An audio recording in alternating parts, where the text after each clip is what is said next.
Hi hello నమస్తే, నేను మీ Ashok Regoti. Welcome to Bhavita news. Lok Sabha ఎన్నికల్లో భాగంగా తెలంగాణలో వాడివేడిగా రాజకీయ నాయకులు మాత్రం వాళ్ళ మాటలతోటి విమర్శలతోటి ప్రతి విమర్శలతోటి ముందుకు దూసుకువెళ్ళిపోతూనే ఉన్నారు. ఏదేమైనప్పటికీ ఇంకొక 3 రోజుల్లో ఎలక్షన్స్ జరగబోతున్నాయి. ఈ క్రమంలోనే నాగర్ కర్నూల్లో ఎవరు గెలవబోతున్నారు ఏంటి అనేది ఇది నా ఎనాలిసిస్ ప్రకారం మీకు వివరించడం కోసం ఈరోజు నేను రావడం జరిగింది. సో ఇప్పుడు నాకు అందిన సమాచారం ప్రకారం నాగర్ కర్నూలులో అటు కాంగ్రెస్ పార్టీ నుంచి, ఇటు బీజేపీ నుంచి, ఇటు బీఆర్ఎస్ నుంచి 3 పార్టీల నుంచి 3 అభ్యర్థులు మాత్రం బరిలో దింపడం అయితే జరిగింది. అటు బీఆర్ఎస్ పార్టీ నుంచి ఆర్ఎస్ ప్రవీణ్ కుమార్ బరిలో ఉన్నారు. ఇటు కాంగ్రెస్ పార్టీ నుంచి మల్లు రవి బరిలో ఉన్నారు. ఇటు బీజేపీ పార్టీ నుంచి భరత్ బరిలో అయితే నిలబడడం జరిగింది. సో ఏదేమైనప్పటికీ ఈ ముగ్గురు అభ్యర్థులు బరిలో ఉన్నారో హోరాహోరీగా ప్రచారాలు అయితే జరుగుతున్నాయి.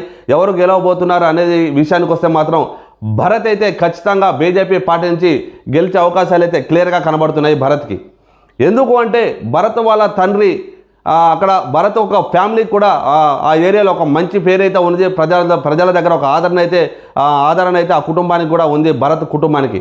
అంతేకాకుండా ఆర్ఎస్ ప్రవీణ్ కుమార్ ప్రచారంలో కొంచెం వెనకంజలో ఉన్నారు అన్నట్టుగానే మాకు వచ్చిన సమాచారం ప్రకారం అయితే ఆర్ఎస్ ప్రవీణ్ కుమార్ కొంచెం వెనకంజలో ఉన్నారు ప్రచారంలో అని క్లియర్గా అర్థమవుతుంది. అంతేకాకుండా మల్లు రవి కాంగ్రెస్ పార్టీ నుంచి బరిలో ఉన్నారు. మల్లు రవికి కూడా లోకల్లో ఉన్న కొంతమంది లీడర్లు కూడా ప్రచారంలో అతనికి సహకరించడం లేదు. అంతేకాకుండా మల్లు రవి మా ప్రాంత వ్యక్తి కాదు, లోకల్ కాదు అనే ఒక ప్రశ్నలు అయితే కూడా వినబడుతున్నాయి, అనే మాటలు కూడా వినబడుతున్నాయి. ఇవన్నీ కూడా భరత్కి ప్లస్ అయ్యే అవకాశాలు అయితే క్లియర్గా కనబడుతున్నాయి.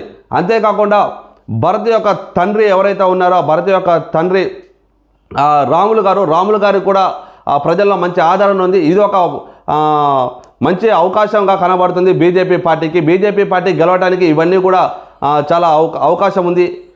నాగర్ కర్నూలులో బీజేపీ గెలిచే అవకాశం అయితే క్లియర్గా కనబడుతుంది. ఏదేమైనప్పటికీ ఇంకొక 2 రోజులు ఇంకొక 2 రోజులు ఉన్నాయి ఎలక్షన్స్ పోలింగ్ జరగడానికి. ఈ 2 రోజుల్లో కూడా ఏమైనా జరగవచ్చు. కానీ ఇప్పుడున్న నాకున్న సమాచారం ప్రకారం ఈ రోజు వరకు అయితే ఖచ్చితంగా బీజేపీ గెలిచే అవకాశాలు అయితే క్లియర్గా కనబడుతున్నాయి నాగర్ కర్నూలులో.